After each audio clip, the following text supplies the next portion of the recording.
নজর রাখবো পরবর্তী সংবাদে।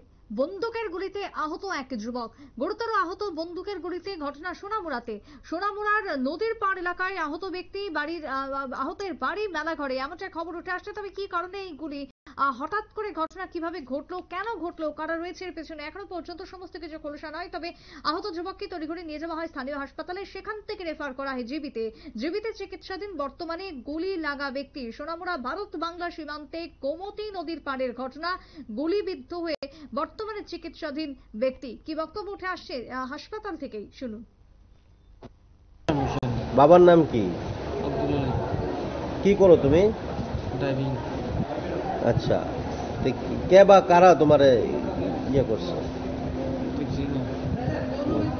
বিএসএফ ছিল?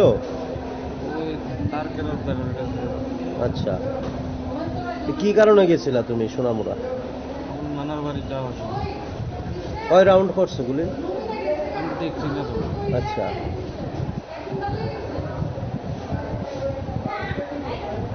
গাড়ি নিয়ে গেছিলা নাকি এমনি গেছিলা? এমনি। বক্সনগর কোনখানে বাড়ি তোমার? মেলাঘর। মেলাঘর কোন জায়গাতে বাড়ি? এই মোড় স্ট্যান্ডের সাথে।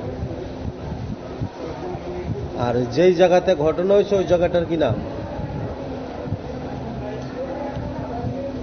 নদীর কি জায়গার নাম জানি।